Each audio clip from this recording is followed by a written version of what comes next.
எல்லாம் போட்டியிட்டு பிரச்சாரம் பண்ணி ஜெயிச்சு அதுக்கப்புறம் சர்க்கார் ஒன்று அமைப்பாங்கல்ல, நாங்கள் சர்க்கார் அமைச்சிட்டு தேர்தலில் நிற்க போகிறோம். கனவெல்லாம் பழிக்குதே அப்படின்னு ரீசெண்டாக ஒரு மீம் டெம்ப்ளேட் சோஷியல் மீடியாவில் ட்ரெண்ட் ஆகிட்டு வருது. அதே மாதிரி சில மாதங்களுக்கு முன்னாடி 2026 வெற்றி யாருக்கு 15 ஆண்டுகளுக்கு முன்பே கட்சி கூட்டம் நடத்திய விஜய் அப்படின்னு 2 டீட்டெயில்டான வீடியோ போட்டிருப்போம். வீடியோ பார்க்காதவங்க கீழே டிஸ்கிரிப்ஷனில் லிங்க் தரேன், போய் பாருங்கள். அந்த வீடியோவில் என்ன சொல்லியிருப்போம்னா, கிட்டத்தட்ட 40 வருஷமா ஒன்று திமுக இல்லைனா அதிமுக அப்படின்னு மாறி மாறி ஆட்சி அமைச்சிட்டு வந்திருக்கிறாங்க. விஜய் அவர்களுக்கு அதிக அளவிலான சப்போர்ட் இருந்தாலும் கூட திமுக அதிமுக மாதிரியான பெரிய கட்சிகளை எதிர்த்து ஜெயிக்கிறதுங்கிறது அவ்வளவு சுலபமான விஷயம் இல்லை. சொல்லப்போனா விஜய் அவர்களுக்கு திமுக ஒரு மிகப்பெரிய சவாலாக இருப்பாங்கன்னு சொல்லியிருந்தோம். ஏன்னா விஜய் அவர்கள் சினிமான்ற ஒரு பிளாட்ஃபார்ம்ல இருந்து பாலிடிக்ஸ்ன்ற இன்னொரு பிளாட்ஃபார்முக்கு வந்திருக்கிறாரு. திமுகவுக்கு பாலிடிக்ஸ் தான் பிளாட்ஃபார்மே. தந்தை பெரியார், பேரறிஞர் அண்ணா, கலைஞர் கருணாநிதினு திமுகவோட கொள்கை தலைவர்கள்லாம் அவ்வளோ ஸ்ட்ராங்கான ஆட்கள். கலைஞர் கருணாநிதி அவர்கள் மேலே ஏகப்பட்ட விமர்சனங்கள் தமிழக மக்களுக்கு உண்டு. ஆனால் 1000 சொன்னாலும் கலைஞர் ஒரு பக்காவான பொலிட்டிஷியன். ஆனால் இப்படி ஸ்ட்ராங்காக இருந்த யாருமே நீ நம்மளை தோக்கடிக்க முடியாதுன்னு நினச்சிக்கிட்டு இருந்த திமுகவை அதிமுகன்னு ஒரு கட்சியை ஆரம்பிச்சு தான் உயிரோட இருக்கிற வரைக்கும் திமுகவை ஜெயிக்கவே விடாம தொடர ஆட்சி பண்ணி அரசியல் வரலாற்றிலேயே தனக்குன்னு ஒரு இடத்த பிடிச்சாரு எம்ஜிஆர். எம்ஜிஆரும் சினிமாவிலிருந்து வந்தவர் தானே. அவரால் அதே விஷயத்த பண்ண முடியும் போது விஜய் அவர்களால் ஏன் பண்ண முடியாது அப்படிங்கிற ஒரு கேள்வி எழும்போது தான் எம்ஜிஆர் என்ன மாதிரியான ஸ்ட்ராட்டஜி யூஸ் பண்ணாருங்கிறத நம்ம தெரிஞ்சுக்கணும். எம்ஜிஆர் அவரோட அரசியல் வாழ்க்கையில் ஜெயிக்கிறதுக்கு அவருக்கு ரொம்பவே உறுதுணையாக இருந்த ஒருத்தர் ஆர்.எம். வீரப்பன்.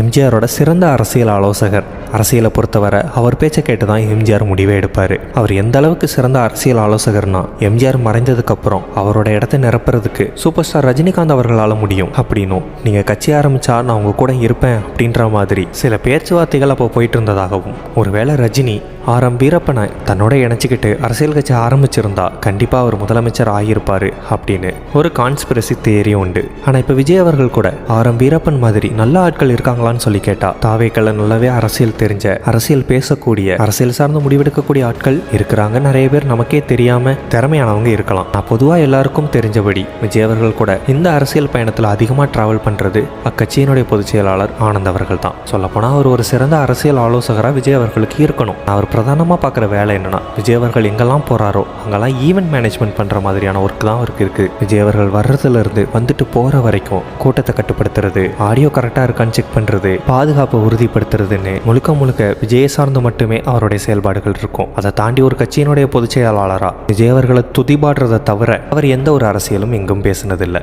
அடுத்தபடியாக விஜய் அவர்கள் எப்போ பேசினாலுமே எமோஷ்னல் ஆகி அழுகவும் செஞ்சிட்றாரு. ஒரு கட்சியினுடைய தலைவர் சிங்கம் மாதிரி இருக்கும்போது அந்த கட்சியில் இருக்கக்கூடிய மற்ற உறுப்பினர்களும் சிங்க கூட்டங்களாக இருப்பாங்க.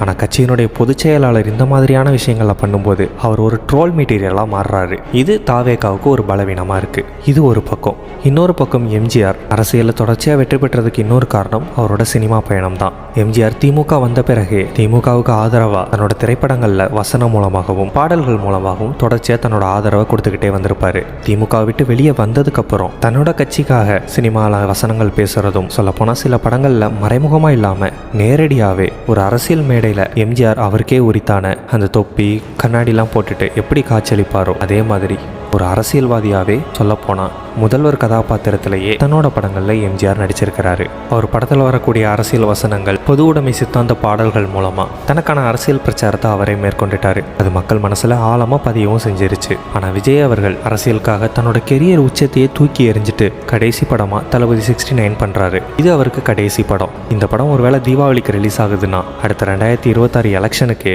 பயங்கரமாக பிரச்சாரம் பண்ணுறதுக்கும் விஜய் அவர்களுக்கு ஒரு மாஸ் மூமெண்ட்டை கிரியேட் பண்ணுறதுக்கும் இந்த தளபதி 69ங்கிறது ரொம்பவே முக்கியமான படமாக இருக்கும். அதனால் இது ஒரு நார்மல் கமர்ஷியல் ஃபில்மாக எடுக்காமல் ஒரு பக்காவான பொலிட்டிக்கல் த்ரில்லர் மூவியாக எடுத்தா அது அவரோட அரசியல் வாழ்க்கைக்கு ரொம்பவே சப்போர்ட்டாக இருக்கும் அப்படின்னு ஏற்கனவே அந்த வீடியோவில் சொல்லியிருந்தேன். அதே மாதிரியான ஒரு சம்பவம் தான் இப்போவும் நடந்திருக்கு. ஜனநாயகனுடைய ஃபர்ஸ்ட் லுக், செகண்ட் லுக் எல்லாருமே பார்த்துருப்பீங்க. அதோட செகண்ட் லுக்கில் அப்படியே எம்ஜிஆரை ரெப்ரசன்ட் பண்ணுற மாதிரி கையில் ஒரு சாட்டையோட நான் ஆணையிட்டால் அப்படிங்கிற பாடல் வரியோட வெளியான அந்த ஒரு ஃபோட்டோ நமக்கு தெளிவாக புரிய வைக்கிறது என்னன்னா, 2026 எலெக்ஷனை பேஸ் பண்ணி தான் இந்த படம் இருக்க போகுது.